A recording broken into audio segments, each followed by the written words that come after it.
In China, there's an assassin known as Yuan Gang, but the fortune tellers say that he would be the most cursed and most dangerous person in the world. Anyone near him would definitely die horribly, and it was true because both of his parents were killed by the witches when Yuan was just born. That's why everyone thought that Yuan was a monster. Worse, the villagers expelled and exiled him. Luckily, his uncle was always protecting him and didn't think that Yuan's a cursed child.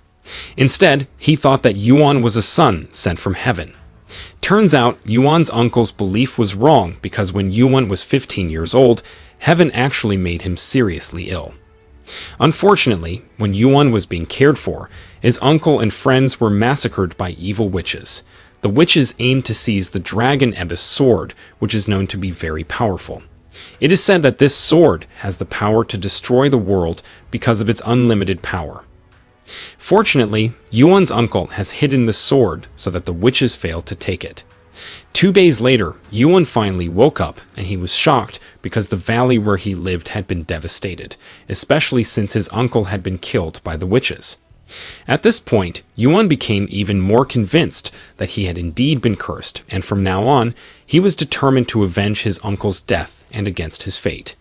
Since that incident, Yuan has lived a solitary life. But one day, he realized a power within him, and it turned out that all this time, he had been able to predict someone's death just by knowing their birth date. When Yuan grew up, he decided to become a hitman in order to survive and get more secret information. Because until now, he didn't know who murdered his uncle. As a hitman, Yuan always moved from one village to other villages. 15 years later, Yuan was in his 30s and he lived temporarily in a town called Manto. There he met a beautiful woman named Ashina. But even though she was like an angel, she was actually a murderous agent. She became a liaison between the clients and the hitman. On that day, Yuan came to receive payment because his job had just finished. Yuan requested a quite strange payment system and made Ashina wonder. Finally, Yuan explained that the payment rate was calculated from weighing the bones of his targets. Then the weight of the bones would be multiplied by the age of the target, so the result of this multiplication is the number of coins that must be paid to him. Hearing Yuan's explanation, Ashina looked confused, but at the same time, she tried to understand because Yuan was born as a unique person. After receiving his salary, Yuan immediately rushed to carry out the next job. This time, his target was a royal general. Apparently, the general was dying, but he was still persistent in returning to the battlefield to save his soldiers. But unfortunately, the general was the person who would become Yuan's target. Not long after, Yuan arrived and without talking much, he immediately killed one of the soldiers who was blocking him. Only with one movement, Yuan was able to knock out the soldier. Seeing this, the general didn't move in front of Yuan. But before executing the general, Yuan looked concerned about his condition. He also offered the general 2 choices. First, the general would die in his hands, or the second, the general had to go, save his soldiers, and then die on the battlefield. Hearing that, of course, the general chose the second choice, because after all, dying on the battlefield would be more glorious than being killed by an assassin. The next day, the general was reported to have died on the battlefield. Not long after that, the news finally reached the emperor.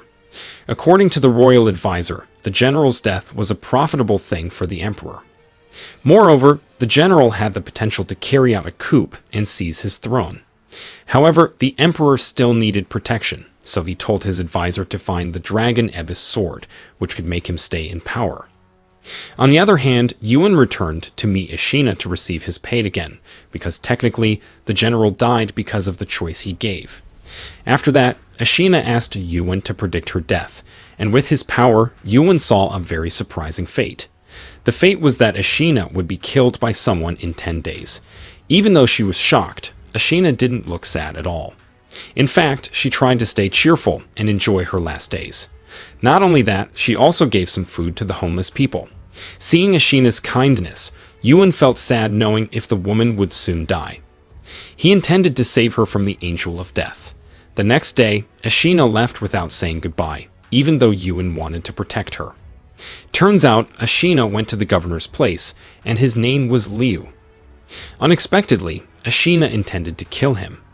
She sneaked up and attacked the guards, but it was a shame that she lost when fighting a long-haired man in a white robe. He was a famous warrior named Chunfeng, who devoted himself to guarding Liu.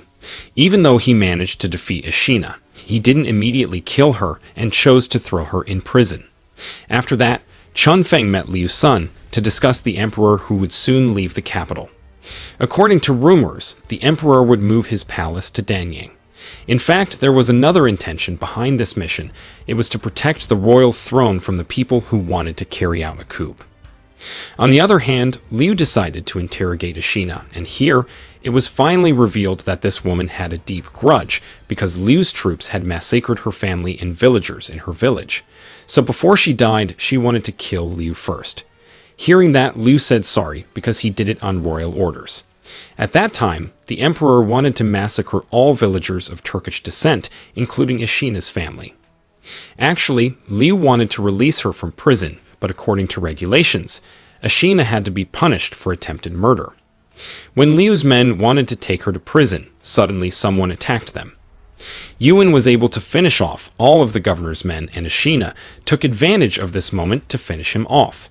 After killing Liu, Ashina ran away with Yuan, but they were blocked by Chunfeng and his troops, so they both had to fight them. Unexpectedly, Chunfeng also mastered Yuan's martial arts techniques.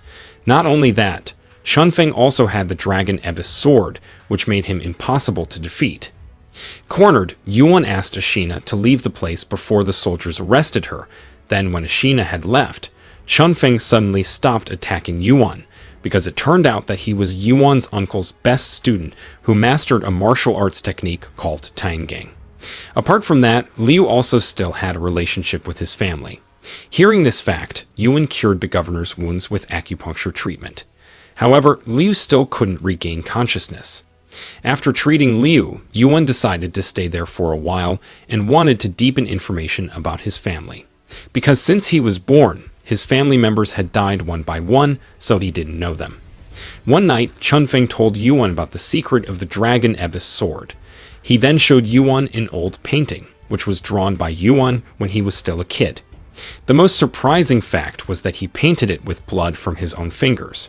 Apparently, Yuan had a high artistic sense. From his painting, it was revealed that Yuan had traveled in the supernatural world, and he was the person who found the Dragon Abyss sword in a palm tree. Because of that painting, Yuan remembered his gloomy childhood. Chunfeng then gave the sword to Yuan, then said that it was forged by their ancestors. Because of its overpowering power, the emperors tried to control this sword. To avoid a war, the sword was protected by Yuan's uncle from greedy people who wanted to control the world. After that, Chunfeng also said that Yuan had disappeared when the witches came to kill his uncle, as if the gods wanted to protect him from death.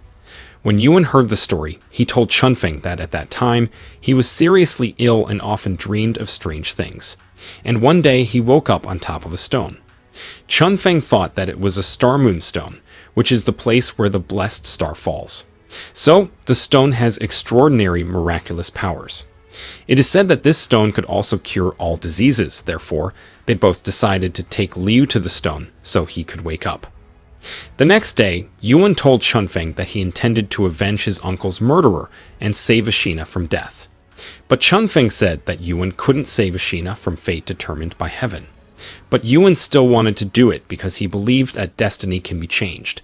On the other hand, there was a royal warlock named Yuan who planned a coup.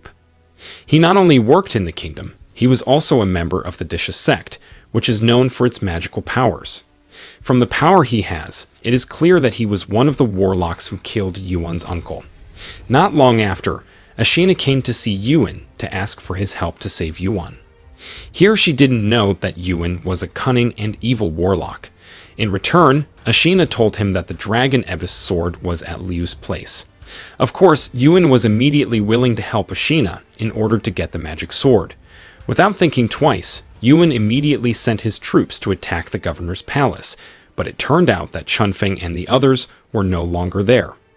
Finally, Yuan ordered his student to track down Liu's whereabouts using his shaman skills. It didn't take long for Yuan's student to find Liu's location. According to his vision, Liu was heading towards Mount Chai. On the other side, Yuan and the others arrived at Mount Chai to heal Liu on the Star Moon Stone. But strangely, Liu didn't get better, even though, according to the prediction, Liu would get better on that day.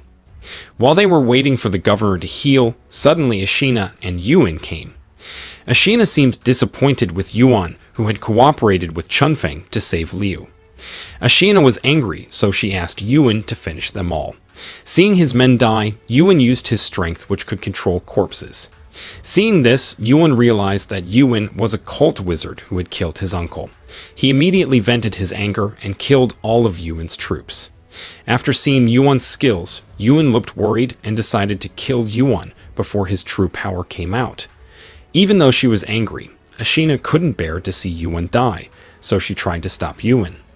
Meanwhile, Yuan and Chunfeng looked overwhelmed because Yuan turned all his troops into zombies. What's worse, they couldn't be killed and always revived. When Yuan was going to destroy Yuan's magic wand, he actually got caught in Yuan's magic control, making him couldn't move at all. Seeing this, Ashina immediately slashed Yuan's wand and thwarted his magic control. But unfortunately, something bad happened. After killing Ashina, Yuan left carrying the Dragon Eva's sword, and not long after that, Yuan and Chunfeng woke up from fainting, seeing Ashina who was dead. However, Liu managed to get a miracle from the Star Moon, even though it was a little bit late. Meanwhile, Yuan felt very devastated because he had lost Ashina, the woman who had been by his side. To honor her kindness, Yuan buried Ashina properly. That day, Yuan was determined to finish off Yuan at any cost. Because of him, Yuan lost two people he loved very much. At the same time, Yuan showed the sword to his father, who was the emperor's advisor.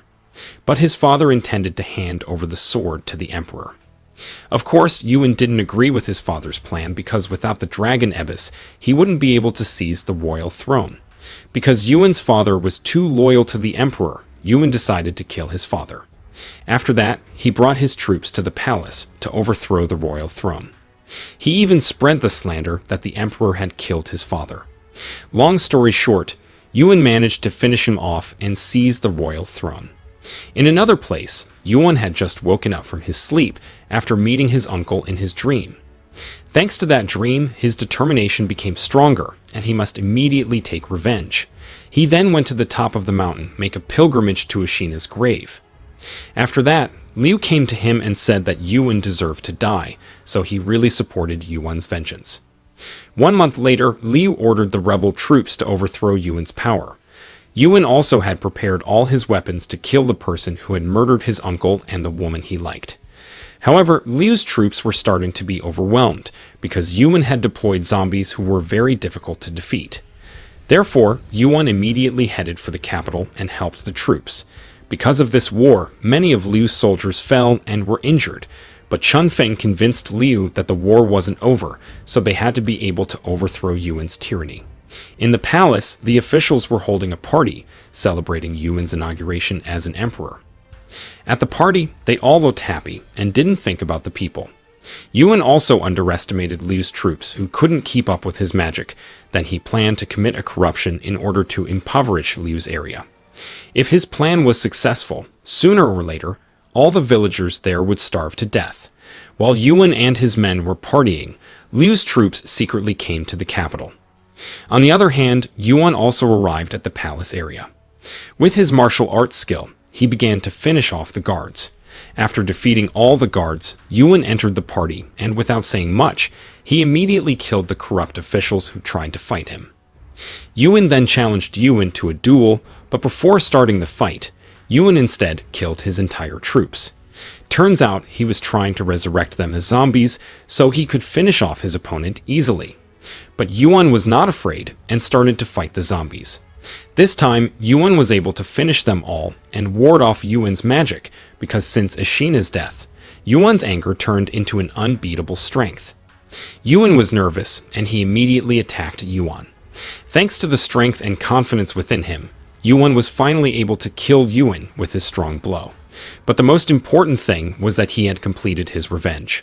Seeing Yuan's prowess, the entire palace army surrendered. Then Yuan walked proudly in the middle of the palace while carrying Yuan's head, which meant that Yuan's power was over. After winning the fight, Yuan fainted and dreamed again. In his dream, he met Ashina, and before parting forever, Ashina advised Yuan to live a good life. After conveying the message, she also gave him a drinking bottle as a keepsake. The next day, Yuan woke up from his fainting and saw the bottle that Ashina gave him, even though he thought that the bottle wasn't real. Not long after that, Liu told Yuan that he had changed the name of the Dragon Ebis sword to the Spring Sword. 2 years later, Yuan decided to wander, and this time, he planned to go home to his old place, starting a new life. When he got there, Yuan fixed up the valley into a more suitable place to live. But after living there for many years, he still often dreamed of his uncle and Ashina.